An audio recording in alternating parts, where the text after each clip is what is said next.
So everybody, welcome to this webinar called Success Leaves Clues, 3 ways to accelerate your business in 2022. For those of you that don't know me, I am the guy in the middle, Brian Kaskavalciyan with G4 Marketing Group. And I have with me today my very, very good friend, John Anglis. He's the dude on the right in the picture. We'll see him in just a minute. And then my also another dear friend who I've known for forever, Charlie Gundel.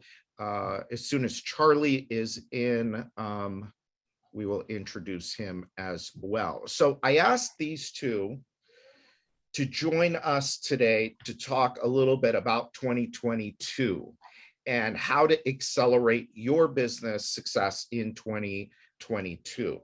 Now, this webinar is being brought to you by a few things. We are going to give you the opportunity to join us at Accelerate Live, which is happening in 1 month. We have just a few seats left, which is really exciting. I think we crossed over 200 people yesterday. So we do have some seats left. But it's going to be a very cool event. We'll put information in the chat there for you. Today's webinar is also made possible by some of our really great sponsors. Sunrise Windows has been a partner of ours for a really long time. I know some of you are Sunrise dealers, love them. They have a great program for their dealers. Engage is a super cool platform for delivering professional sales presentations in the house, makes you look like you know what you're doing, gets people to buy because you're using a professional presentation like what John puts together, and delivering them via iPad on through Engage. Socius Marketing, again, partners for a really long time, great group. I know a lot of you use Socius Marketing. They really are, if you're in roofing or windows, siding, one-day bath, gutters, anything in the replacement space, anything really in the home improvement space, they are your internet marketing company. They do it as, better than anybody else, I think, in the industry. Of course, we've got Leap. A lot of you use Leap.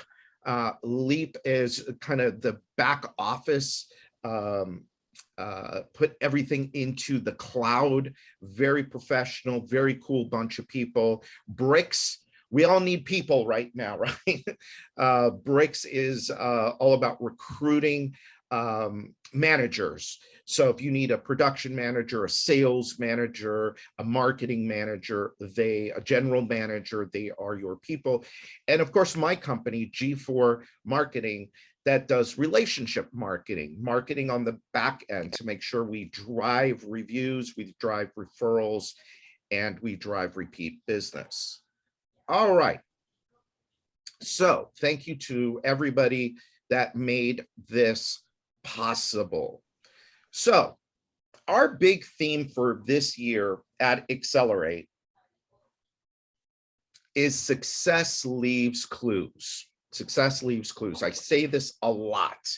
I don't know who said it first, but it's absolutely true. And if you pay attention to those clues, you could use those clues to create shortcuts in your business. One of the really cool things about the home improvement business, when done properly, is that you could take what makes John successful and apply it to your business. You can take what makes Charlie successful and apply it to your business. We talk about 3 big things at Accelerate. Well, actually, there's a 4th too. We talk about people, we talk about process, we talk about profit, and also there's a fourth P in there, which is also very, very important, and that is personal responsibility for making everything happen in your business. And so today I thought what would really be kind of cool, and what I'm gonna do is let me get John and Charlie in here, see if this works. All right, can everybody see John and Charlie there? Valerie, can everybody see John, Charlie, and me? Yes. Okay. Addie, I'm going to ask you to. Okay, got rid of that. All right. So they're on over there with, oh, they both have, we all have glasses on. So John over there, the guy that looks very uninterested in the black shirt, that's John Angeles from Carefree Home Pros. John runs an incredible business in Connecticut, doing one-day bath. He's been in the industry forever, as his entire adult life and then some. And then down below there is Charlie Gindel. Charlie Gindel has also been in the business almost his entire adult life. Used to run RBA of Orange County. Charlie, I would imagine by now it's all common knowledge. Do you want to share what's going on with you right now? Yeah, I'd be happy to share it, Brian. I retired from Renewal by Andersen on December 31st. I owned the business for 35 years, and for the last 3 years, well, since Andersen bought me out in January of 2019, I was on board as a general manager. So I'm now officially unemployed for the first time in 50 years, and Nice. And plotting my next course. Nice. And I can't wait to hang out with you in your retirement phase. Hopefully that will be sooner rather than later. All right, so what we're going to do here today is, I don't have a bunch of slides prepared, and neither do they. What I forgot to mention at the beginning here is, I am more than likely, what I'm going to do is also release this as a podcast episode, because these are two of the smartest people I know in the business. Both run incredibly successful, sophisticated and profitable, very important profitable companies. And so I thought it would be interesting to get their perspective on 2022. I will shut up in just a minute, but to kind of lay the groundwork, it looks like, and you know, correct me if I'm wrong, guys, but it looks like 2022 is going to continue to be strong. I think it's very helpful that a lot of people are going into 2022 with backlogs that'll help keep their businesses busy through the first quarter, maybe even the first 2 quarters. And it seems like demand is still strong. So I think I'm going to go to you first, Charlie. What are your thoughts on 2022, and as far as you know, where you think it's kind of going? And then what's your kind of number one success tip for the owners that are listening today? Well, I think 2022 is going to start out pretty much like 2021. Everybody's got a big backlog. I think lead flow is still fairly strong. You know, most everybody in the business is experiencing some supply chain problems and getting materials in a timely manner. And of course, there's a real backlog, or I guess a constraint with having enough installation labor to install the work.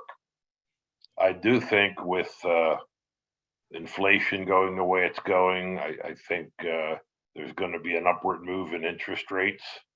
And I think a combination of those things will slow down the business by about mid-year. Yeah. I know for my business, Renewal by Anderson, we generally would raise prices once a year, beginning of the year. We saw 3 price increases in 2021. Expect to have another one here in March or April. And quite frankly, part of the strategy, I believe, is to, uh, prepare to sell less work, but also prepare to sell more profitable jobs by increasing the margins. Uh, Margins have been very strong, but I think there definitely is a need to increase the margins. Uh, and I do believe the business will, like I said, slow down about mid-year. And we've been on kind of this high for 12, 18 months here, since probably the spring, since the late summer, fall of 2020, once we got over the initial shock of COVID and people stayed home, people started investing their money in their homes, and we've all been riding that boom since then. So we've had a lot of tailwinds. I do believe there's some headwinds in the future, and the thing that concerns me, Brian, and I've talked to you about this before, is there's a lot of people that are having success just because of what's going on in the marketplace now. And when cash is flowing, it's easy to confuse positive cash flow with profitability. And so there's a lot of money maybe going through the business, and people are, feeling good about things, and maybe they're spending money that they shouldn't be spending. And once that slows down, unfortunately, there's going to be some people that are caught short, because when the cash flow slows down, if they're not running profitable businesses, if they're not getting the gross margins and bottom line operating profit that they need, it's going to go from the best of times to the worst of times, and it's going to happen pretty quickly. Yeah. So that would be my number one concern for people, is make sure you're doing monthly P&Ls, that you understand the line items on your P&L, that you have an accurate balance sheet, so you really know what the business is worth and how much cash you truly have on hand, that's unaccounted for, paying bills in the near future. So, I mean, and I've been through, not COVID before, but I've been through some upturns and downturns in the business. And it's easy to go, like I said, from the best of times to the worst of times very quickly. And all of a sudden, what was great yesterday, all of a sudden today is kind of a mystery. Yeah, we don't have time to go into it here, but what Charlie just said is an understatement. He's been through, about as dramatic as anybody, but not only came out of it, but really thrived because of the principles that he put into place in his business. One of which is understanding the numbers and his P&L statement and profitability. John, let me ask you the same thing, and then I've got a couple follow-up questions for both of you. This might be a shock to you, but I don't have a whole lot to add to what Charlie said. First, congratulations, Charlie. I think that's fantastic. But yeah, I mean, we're still getting a lot of leads, and one of the things that I would say, in addition to cash flow, you're not necessarily making money. I think that's very true. I've often referred to companies as a cash flow business, and there's so much money in there. Some of it's got to be mine. So you start taking stuff and you start buying stuff, and all of a sudden, when the dust settles, now you're running a negative cash flow. You're in trouble. I agree with that. I think the other thing is, and I don't want to say this the wrong way, but having been there myself, a lot of people think they're doing great because they're great, instead of realizing, potentially, are we doing great because everyone's doing great? Not just in terms of profitability, but how you run the business. When you're making a lot of money and things are going, even if let's say you're making a profit, if you're not doing things the right way, if you're not converting leads the right way, by not taking a look, it doesn't matter. We got a lot of leads, we're making a lot of sales, we're doing great. But what happens when leads get cut in half, and now you go, oh my God, I didn't realize we were only converting X percent raw to issue, now you're in trouble. So I think it's important to recognize, put your ego aside. I've done that. I wish I'd learned to do this earlier. Are we doing good because we're that good, or are we doing good because everyone's doing good and I'm riding the wave? What a great opportunity to earn while you learn by diving into those numbers and analytics to make sure, we're up by 50%, but could you be 100% by having better conversions, better closing rates, better, I don't know if that makes, but that's something that I would say people should look at. Yeah. Systems, et cetera. Yeah. It's interesting that you guys both, talked about the same thing, profitability and cash flow. And, when you look back, Charlie, to the mid 2000s, and that, basically going off a cliff, those of us that lived through that, we have a little different experience. We hopefully run our businesses a little bit different than those that did not go through that. When things kind of quote unquote normalize, and by the way, this is just a little bit of the stuff that we're going to be covering at Accelerate. Both of these guys are going to be doing presentations on these ideas and growth, and John is going to be talking about sales strategy and accountability, how you hold people accountable. But what are really kind of the critical, I guess, what are the critical numbers that people need to be looking at right now? I mean, obviously there's bottom line profitability, but before you get to the bottom line, there are a few numbers before that. What are those critical numbers, Charlie, that people need to be looking at right now?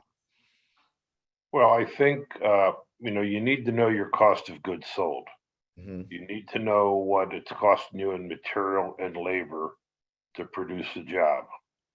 And, some businesses maybe have different product lines, so you need to know the different cost of goods sold, from maybe a one-day bath to a replacement window to roofing or siding or whatever those different profit centers are in your business, because they're generally not exactly the same. So you need to know that. And, once you determine the cost of goods, you subtract that from the revenue and you get your gross profit. And number one thing that I see is a lot of people are not achieving the gross profit margin that they need. I mean, there's companies operating at a 30, 35, 40% gross profit margin. And that's just too low to Yeah. really stay in the business. I mean, you might be, again, right now when cash flow is good, maybe you can sustain it because you're paying yet last month's bills with next month's cash flow. But when that slows down, you get caught in a pinch. Then the other thing is your overhead. And what's your fixed overhead on a monthly basis? Rents and salaries of staff and things of that nature, insurances. You need to know your marketing costs. And you need to have money budgeted for marketing. And then you need to know your variable overhead. Variable overhead is overhead that varies as the volume goes up and down. So you really need to dig into that, and you need to know that. And so that when you compile that at the end of a month and you have a P&L, you know how to read the P&L and really understand the P&L. And then you need to be able to know which levers to move up or down, and what changes to make on. And when you run a business, there's a lot of changes you make on the fly. It's like getting in a car and driving it. You make a million little manipulations along the way to get from where you want to go to where you're going. And some of them you do unconsciously, some of them you're more in the moment. But it's that way running a business too. There's a lot of manipulations. There's a lot of little levers, a lot of little changes you need to make, cutting a cost, adding an expense, focusing in a different area, looking at all your key indicators. And let me say this, a lot of people on this call probably are very caught up in working in the business. they're doing stuff in the business. They're doing all the marketing. They're running sales calls. They're scheduling production. They're scheduling crews. They're out on job sites, whatever. All those things working in the business. And it's very easy to get consumed by doing that day in and day out. And you've put a week in, you've worked hard, put a lot of hours in, but really you haven't worked that much on the business. And that's the thing that's really critical, is hire people to work in the business for you. And as the owner, as the leader, as the manager, you need to work on the business. And that's when I see people getting in trouble, when things slow down and they've been spending all their time working in the business. And it's really it's a big transition to be spending most of your time working on the business. So that is a great segue into John. So John, your business is where? Can't hear you. You're muted. Connecticut. And where do you live? Florida. Florida.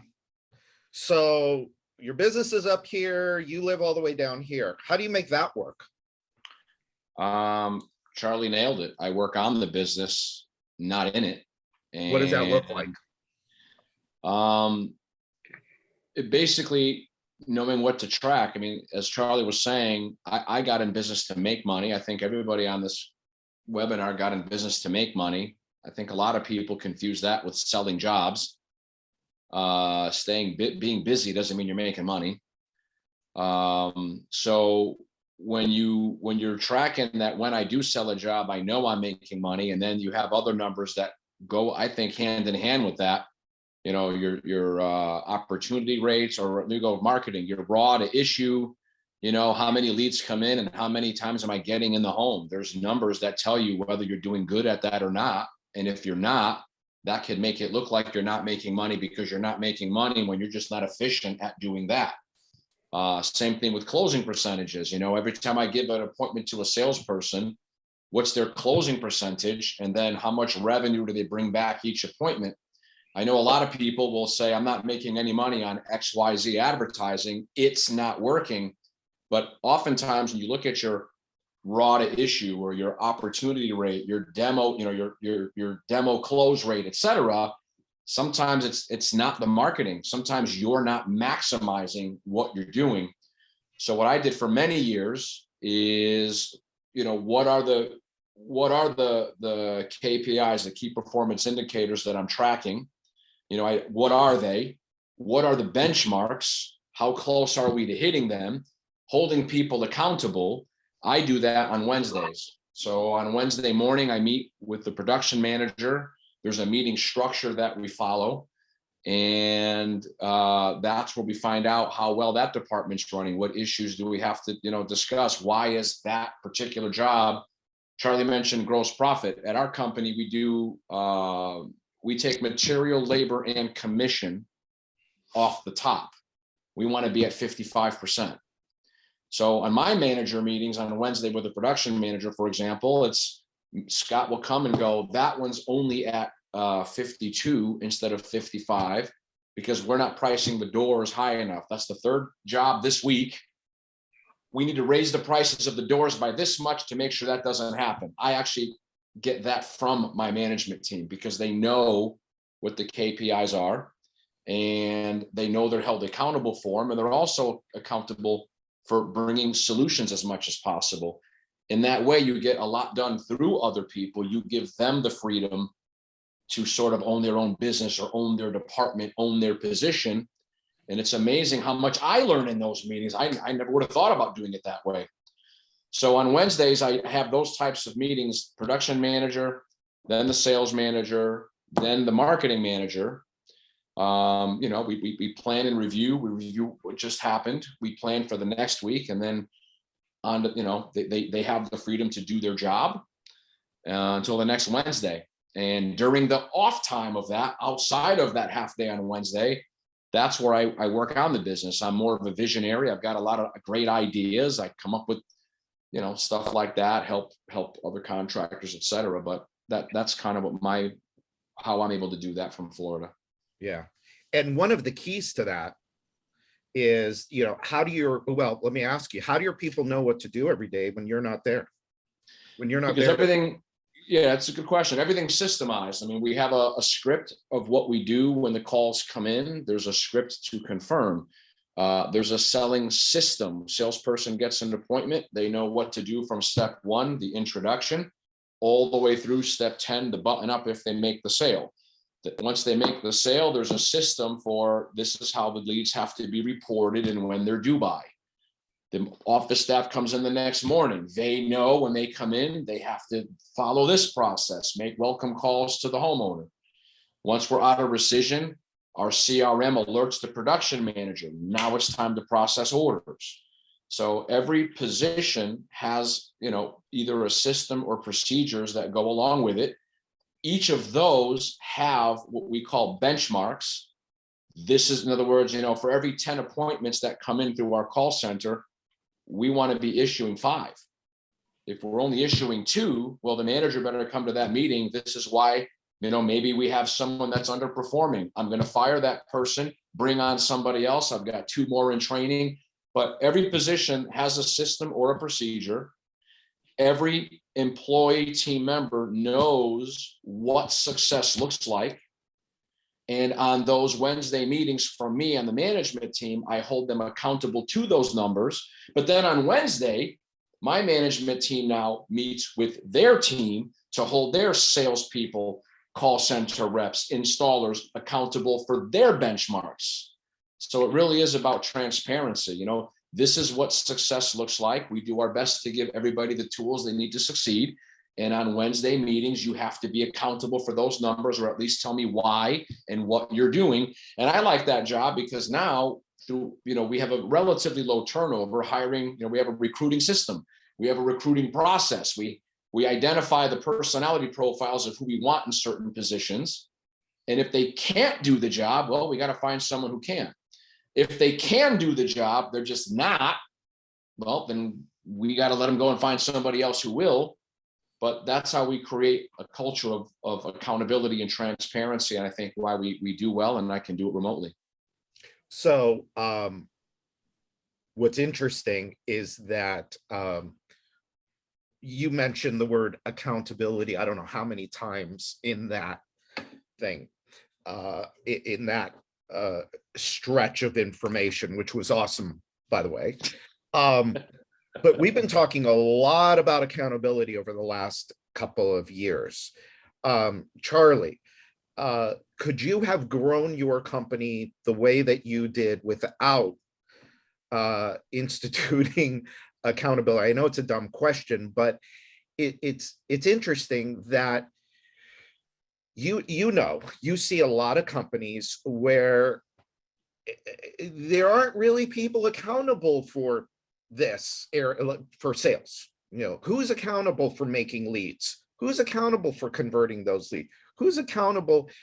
Can you talk a little bit about how you set up accountability in an organization? Well, in my business, what I learned over the years is to let go and let other people do their job and get out of their way, provide them with the tools they needed and the direction. But a big part of accountability, I think, is knowing where you're going and running your business with a written business plan. Okay, and for the last 20 some years, I ran my business every year with a written business plan, with defined goals, with defined objectives, strategies, and tactics. And every person in the company, at least in the managerial end, knew what the goals, objectives, strategies, and tactics were.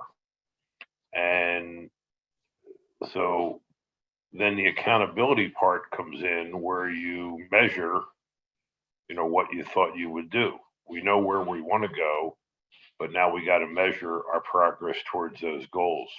And we did that by monthly company meetings where we had the whole company together. We did that by monthly financial meetings where the managers were together. We sat around a table and we reviewed our progress. And if you were a manager, you didn't want to come to that meeting and have to report on why you were not hitting your goals. You know, what you didn't want to have to report in amongst a group of peers that were having success and you weren't having success. So it kind of created a built-in culture of success and a built-in culture of accountability.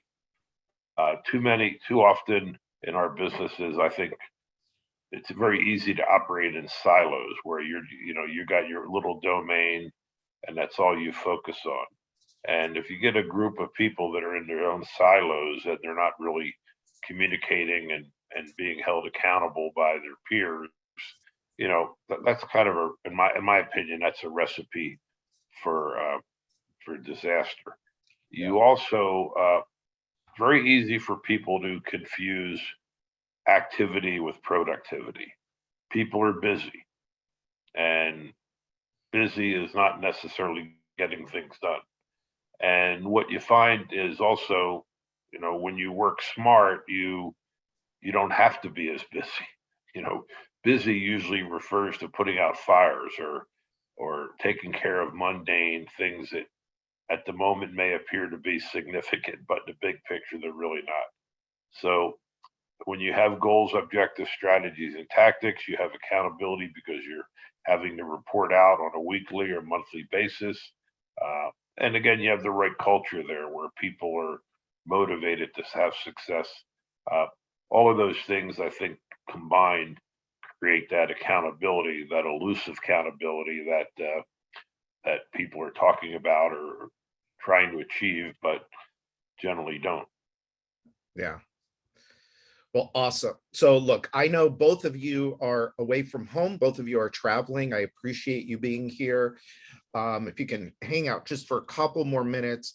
I want to give everybody an opportunity here to visit us at, or join us, I should say, at Accelerate. And let me get my screen back up here. Let me hit play here. So just a few things here, just as kind of reminders. We talk a lot about your business being a vehicle. The beauty of it is you get to choose the type of vehicle that you have. And if you do this business the right way, the business will deliver to you the freedoms. We talk a lot about time freedom and about money freedom. Here are two great examples of it right there. John basically works, a day a week, and the rest of the time he gets to choose what he does with his time. Now Charlie has gotten himself into a position where now he's got both time and money that were delivered by creating a really cool business that had a lot of value. And now he's able to go do whatever he wants to do. And God bless you, Charlie. I know how hard you've worked, and congratulations on being free. Although I'm making him work, I'm making him fly across the country for Accelerate, but we'll make sure and take care of you when you're there. But if it's done right, the business is a great vehicle, and I think that's the reason we all got into business for ourselves, like I believe John said earlier. So the big question is, how do we design or create our business to deliver the money and time we need in order to achieve the freedoms that we want? So, there's the proverbial fork in the road. You could do it this way. I did it this way for many, many, many years. I think John also did it this way for many, many years. But basically, we had the same year over and over and over again, and it just wasn't great until we figured a few things out. Until, I think Charlie had a few of these, but maybe not as many as John and I did. And so, you could either do it that way, or you can follow proven formulas and models. And, you know, both of these people that you're looking at have followed proven models, have created models that work, that then other people took on. So John's got a selling system that lots of other companies use around the country. Charlie has taught the business planning and the profitability and the growth for years and years. And so that to me is why we say there can be shortcuts. You know, this business is very predictable. There are certain levels then, and certain predictable things happen at each of those levels. And when you understand these things and you know what to put into place and what's going to happen, it makes the business a little bit easier. And so that's why, you know, our theme this year, and I really would like to encourage you, this is my little, you know, my soft sales pitch here for Accelerate. But that's really going to be our big theme this year, is success leaves clues, and those clues can lead to shortcuts. And, you know, we've got a great group of people. By the way, there's a coupon code there you guys want to write down. I think it's also in the chat. We're going to be in Fort Lauderdale, Florida. We were there in 2021. We're going to be there again this year at the Westin Fort Lauderdale Beach Resort. Beautiful property right on the beach. And it's a great environment for getting away and for learning. The event is designed to help you do two things: to make more money and keep more money. And what better teachers than the ones that we're bringing? I'll show you all the ones that I'm bringing, but what better teacher there? You cannot have better teachers. Let me put it that way. And then the second thing is to design a business that works for you, that serves you, your family, and provides you with the means to live your best life. So you met Charlie, you met John, two of our speakers, but we've got a hell of a lineup. My buddy Scott Berman, nobody's heard of Scott Berman. He's an under the radar guy. He did over $100 million last year. Very, very profitable. This guy understands people, process, and profit like nobody's business. Same with Brian Gottlieb. I think Brian did 150 million last year. But here's the thing. All of these guys, one of the things I hate, and I wrote this somewhere recently, is I hate going to events and listening to guys that do $100 million tell you about how great they are. And here's all the great things we're doing as a $100 million company. Well, if I'm doing 4 or 5 million, how does that relate to me? So here are the marching orders I've given everybody. Okay, I don't care how much revenue volume you're doing. I want you to think back to when you had a smaller company, and what were the things that you put into place to build that solid foundation. Now, look, I don't know about you, but most of the people I talk to don't aspire to grow a $100 million company. But boy, there's a lot to learn from people that have, okay? And so, but we're not going to talk about how to get to 100 million. We're going to talk about how do you create the most successful, profitable business at where you are right now, all right? And so again, I got Scott, who's amazing. Brian Gottlieb is one of the best teachers I've ever seen in this bit. I mean, he's a brilliant guy, but he's also a really good teacher, which is rare. Charlie is the exact same way, by the way. I mean, just amazing teacher. Mark Curry, king of profitability, but all of these guys are kings of profitability. Ed Epley is going to do a really cool presentation. Anyway, so I won't bore you with all of that. The final thing that I will leave you all with, because I got to let these guys go, is we have not one, not two, we have 3 bonus day opportunities at this Accelerate. You can learn all about them, but one of them is with John, and that's all about sales. And the other is with, another one is with Charlie, and Charlie's going to be talking about how to grow without going bankrupt, which I think right now, and by the way, we don't have a lot of seats left for Charlie's, and I think yours is growing too. The last one, which more people should be interested in, I've sold it out every year, but it's Accelerate Your Customer Experience. That is with me and my buddy Vance Morris. So we have 3 bonus day opportunities that I would I would strongly encourage everybody to take advantage of. So that is the website. If you use that coupon code, I think you've got 1 or 2 more days. Prices have to go up. Use that coupon code. You'll save an additional $100. So you'll save $300 off of your ticket.